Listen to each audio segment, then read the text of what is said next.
Welcome to Kermode Uncut. A week or so ago, I did a blog post about a new British horror film called Borderlands, which in its final act had really creeped me out. And I said, did you see it? Did it have the same effect on you?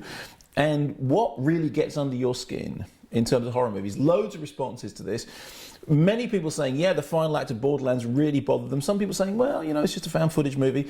Here are some of your responses to the question of what gets under your skin. This is from Natalie. The window scene in Salem's Lot, which was an American TV film adapted from the Stephen King story, continues to frighten me, even just thinking about it. It's really funny. That window scene from Salem's Lot comes up time and time again, the tapping on the outside of the window. It is a really, really creepy sequence. She goes on to say, in Jennifer's Body, when Megan Fox is in Amanda Seyfried's kitchen after her bad night out, and she smiles really closely to Seyfried's face. I do think Jennifer's Body is a very, very underrated film. I think it's a smart script. I didn't necessarily think it was terrifying. I thought it was kind of smart and satirical, but nice to see it brought up. This from Grubasura.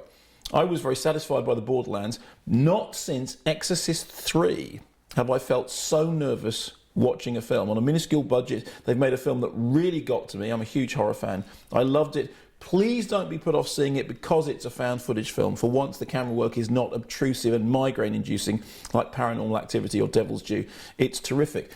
Exorcist 3 came up time and time again. A couple of you posted saying, I think Exorcist 3 is scarier than The Exorcist. Well, I disagree, but I do love Exorcist 3. And just as an update, as many of you will know, I've been involved for ages and ages in trying to get a director's cut of Exorcist 3 Legion put together. But as yet, the original elements still have not been found. But I do live in hope that at some point, everyone will be able to see Bill Blatty's original cut of the Exorcist 3 Legion, because that really was something remarkable. This from L. Shepherd. Despite having a degree in human anatomy, I'm not very good at body horror. I had to close my eyes during the surgery scene in Prometheus, though I was newly pregnant. This is very interesting because this gets right to the heart of how much does a film scare you because it's a really well-made film, or how much does it scare you because of something that particularly bothers you or something that's happening to you. In the case of the Borderlands, I do think it is well-made, but it does play right into my fears of claustrophobia. I remember seeing the feature film Buried, which is set entirely in a coffin, and finding that an extremely hard watch. It was also, I thought, an extremely good movie. Which brings us to this from Kenny Bab. In terms of ratcheting up the fear count, The Descent and Funny Games, both versions of Funny Games, were almost unbearable. Somebody said to me, read The Descent, watch it in the dark, and this was virtually impossible at times. I spent most of it under the covers. Watching those two films again, you wish the situation is not as you know it will turn out.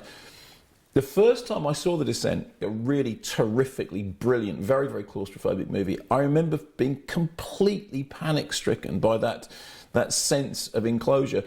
I gave that film the Kermode Award for, I think it was Best Production Design. It was made for no money at all, and it's extraordinary what they managed to do with it. It's just come out in a new Blu-ray edition. If you haven't seen it, I imagine most of you have, but if you haven't seen it, it is really worth watching. It is a perfect example of just what you can do on a really tight budget if you're inventive and smart and you have a single idea and you stick to it. The Descent is a really terrific horror movie. This from Brian Shano. I went to see it with a friend who was claustrophobic to the point where he found watching Alien uncomfortable and was nearly as entertained by him squirming and hyperventilating in his chair as I was by the film. Friends like these. Here's a few more. This is one I expected to see mentioned. This is from Angelic Jim. The Japanese version of Ring scared me witless. The whole film has an omnipresent sense of dread, and then that ending finished me off. Of course, we should take this opportunity once again to apologise for the fact that I introduced the original Ring on Channel 4, Film 4, many years ago, and I committed the unforgivable crime of saying, and there's this scene in which this thing happens, you're going to find that really scary, which of course nobody did after I'd blown it. It was a very important plot spoiler lesson for me. This from Spangly Specs. I'm very much a wuss when it comes to horror, so this may be a bit calmer for your taste, but The Silence of the Lambs freaked me out, and just thinking about it still does. Interesting thing with Silence of the Lambs, whenever it comes up, I always sort of talk about Anthony Hopkins' performance being a little pantomime damey, 80s liver with some fava beans and a nice Chianti.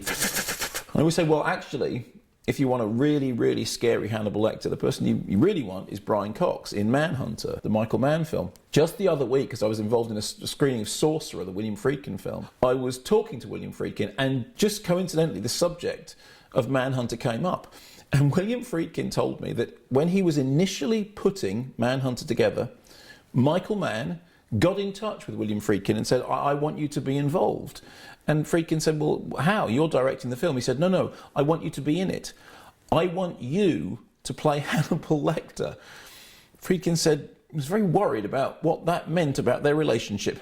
This is an interesting post from Wright Flyer. A few things from TV freaked me out. Threads about a nuclear attack and aftermath made by the BBC in 1984. Didn't sleep for a couple of days after that. Threads always comes up in this kind of discussion, as does The Stone Tape, which is written by Nigel Neal, directed by Peter Sasdy, I think, and is really, really creepy and stays with people. People remember it. I remember seeing it a long time ago, and it really, really stays with them. And this, Whistle and I'll Come to You, made in 1968 with Michael Hordern and directed by Jonathan Miller, which is absolutely brilliant, really sort of chilling, really spine-tingling. I remember a few years ago, I was on a train station and I saw Jonathan Miller about to get on the train, and I ran up to him, surprised him and said, I just have to tell you, I think Whistle and I'll Come to You is absolutely brilliant. And he just went, I think it's something that people say to him a lot.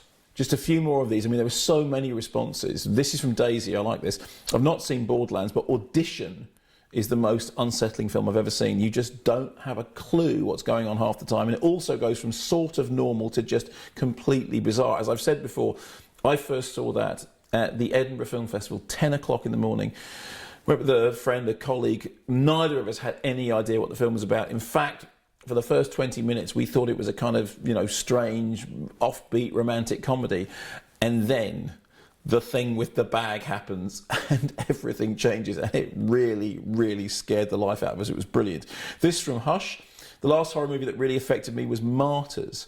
I would go so far as to say it was traumatic. There were numerous occasions I wanted to stop watching. It haunted me for days after, and even recalling it now gives me the chills. Despite the fact that I don't think I'll ever watch it again, I'd fully recommend it to anyone who appreciates true horror movies. I did a blog about Martyrs when it first came out, saying it was the closest I had come to walking out of a film without actually walking out. And when I got to the end, I was glad that I'd stuck it through, but it's certainly not something you'd want to go back to again. Genuinely traumatic, genuinely, genuinely horrible. Going to finish with this. This is from Touchfinder, and this is a very nice entry. It simply says, Liberate tuta me ex inferis. Hello to Jason Isaacs.